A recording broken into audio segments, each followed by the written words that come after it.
Good morning. So here's your June UK IT job market. Well, I can't say IT job market really because I just only specialize in cloud. So let's call it the cloud update. And it's really, really interesting times because markets crash. I don't know if anybody watches Bloomberg TV or anything to do with the stock market or anything of the sort or housing market, but you should pay more attention to that if you want to know when, where, and how to apply for your next role. So in this video, I'm going to be covering off a little bit about, the stock market, so I can show you where it reflects or how it's actually doing in terms of IT job market. And yeah, let's just dive into it and let's talk about jobs, right? So let me share the screen, ladies and gentlemen. I share the whole screen. Okay, so I don't think it's announced on the BBC, Sky, mainstream TV as to like where we are in the world in terms of finance or economy and stuff. But I know the United States is going to hit, I think they're in a recession, according to Bloomberg TV. And if we actually look at where we are here, majority of all the markets have crashed, right?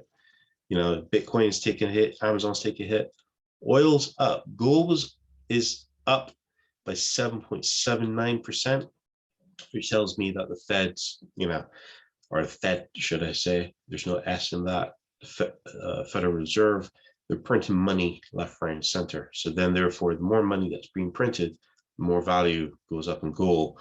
But the dollar or the pound decreases. I'm not an economist, don't mark me on that, but that's a trend that I see that Ray Dalio says.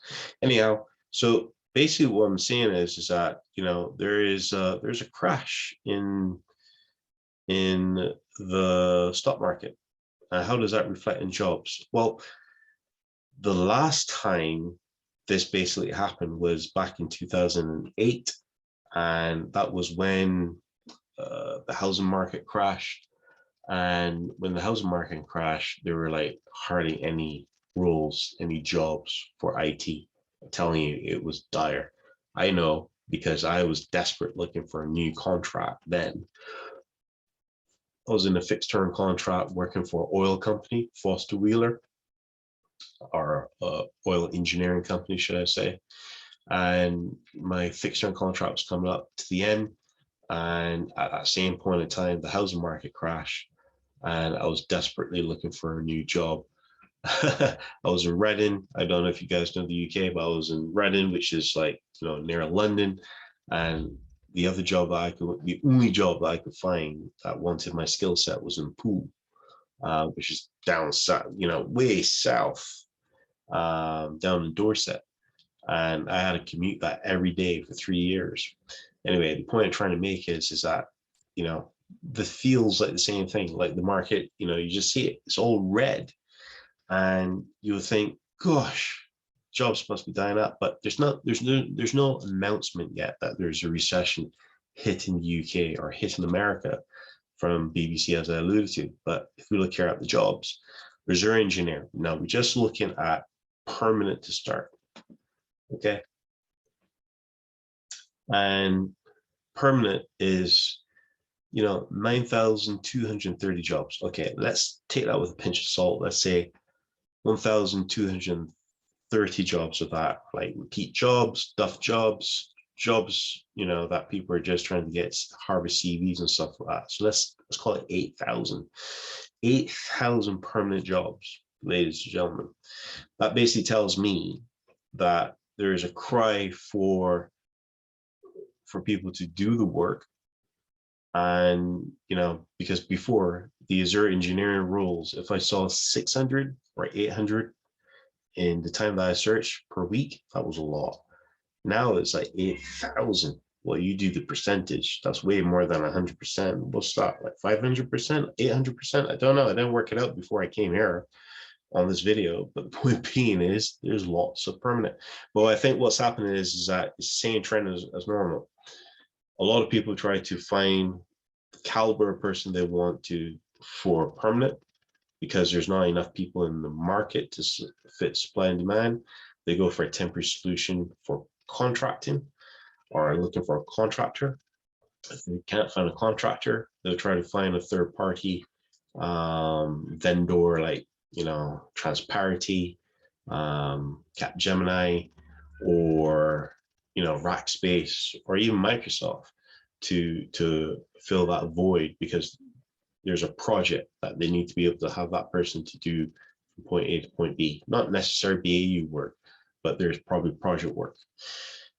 So you'll see it flow from, it goes left to right. So it's just like permanent, then contract. You can't find someone for contract, then third party. So, and that's usually the trend that I see. If I look at the contracting side of things for Azure DevOps, it's 1,806 guys and girls. If I saw like 400 or 500 posted back in 2019, I was like, this is a lot. This, that was a lot then. This is mega now.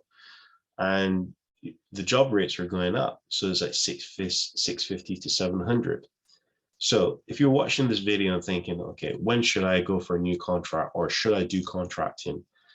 It's seriously, you can not demand, but more or less get the rate you want. And if you just want to work remotely, probably you need to, how do you say now, compromise of like a day in the office once a week or once a month. You may not have to go in the office at all. I don't want to go in the office at all because, petrol, fuel's gone skyrocket. Everything's costly. Eating is costly. Me going to the office costs me more money than I get paid. Well, not really, but you know what I mean. It's a bit of exaggeration. So the point I'm trying to talk about is that know what you want, stick to it, and apply. And, somebody out there will give you exactly what you want. Okay, so that's Azure. Let's try to make it a little bit fair and talk about the other ones. AWS engineer.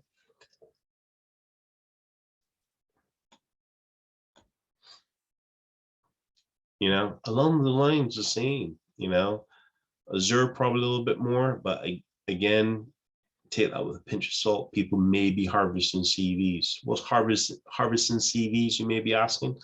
Harvesting CVs is basically a recruiter agent who doesn't necessarily have a live job, but have a pipeline of people they wish to call, businesses or contacts, and say, look, what roles do you have, not roles you have available, but what projects you have available, what candidates you're looking at. And they will, their prospect will say, well, I've got this project coming up, or I require this skill set. That recruiter will have at their tips of their fingers your CV ready to give to those potential clients. Now, it shouldn't be legal. I think that goes against GDPR or some other governing rule, but recruiters still do that. And what you'll probably find is that when it comes to harvesting CVs, when you get a call for someone who doesn't have a live job that asks you questions such as, well, what are you doing now? What's your next role going to look like? Etc. etc. I tend not to waste too much time with those phone calls. I just want to be able to have the phone call that basically says, yes, I've got a job. This is what I'm looking for. My client is paying X. Do you accept? Should I represent you for interview? Those kind of things. Those are the things you got to look for. So that's harvesting CV. So, that's where it goes. But, again, plenty of work out there. I just clocked that jobs not stated is 3,000. So really and truly in the market, I never apply for a job that doesn't state how much you're paying, really, because I've never went for an interview that the job never said how much money was on there. Again, could be harvesting CV. So out of these 9,000, you got 3,051. Let's call it just 3 for simple math for me. Could be 6,000 live jobs. Still a ton. That's still a ton. That's still a lot of work. So let's go for contracting. Let's see what we got. Contracting, 1,691. How many of those? 660. So let's say 1,000 AWS Azure engineer roles are out there. That's still a lot, people. That's still a lot. You know, full remote, AWS engineer 3 months, full remote, Birmingham. You know, so it's all well and good. But what's the up and coming tech that we need to be able to have on our radar that keeps us in perpetual state of, you know, technology and what's coming? It's, if you look on any of the financial reports and stuff like that, it is definitely robotics. You will see that there's a lot of driverless cars out there. In fact, people are not calling them cars anymore. They call them vehicles, because a car is something that you and I will get in, have a key, turn, and touch the steering wheel. You're having vehicles which do not have any steering wheel at all. They're all autonomous. And what it is that you basically call one, you get into it, and it takes you to wherever you want to go. These are technology in America. In England, not yet. But the point I'm trying to make is that it's all about robotics, IoT, Internet of Things. These are all up and coming tech. You still need to know networking, you still need to know security, you still need to know automation, DevOps, and all these sort of things. These are the skill sets that are happening. But what's going to happen is that you need to be able to have the mindset of just pushing yourself that next level up to be able to achieve those kind of jobs that are coming. Now, what I do know is that there's not enough people in the world to fit the supply and demand. How that's going to be addressed, I don't know. But at this point in time, milk that cow while you can, as my friend Joe would say. Get as much experience as you possibly could. But what you're finding, and why I started off this video looking at the job market, or should I say the financial market, is that the trend is going to be different in terms of the recession in 2008. Because what will happen is that before this recession happened, COVID kicked in. And what happened was that it's pushed a lot of businesses to go from traditional stores, like human foot traffic, to a store to purchase their goods, to more digital. That's where digital marketing is in demand. Digitizing your business is a must, especially today, because no one is going to want to pay the fuel prices they do to go to stores, where the stores will pay for someone to get it delivered. And that's what we have to remember. And this is a different trend. So if somebody says, well, the market's going to crash, it's crashing just as how it was when it came to the housing market. And those people who had experience of being made redundant and stuff like that will panic.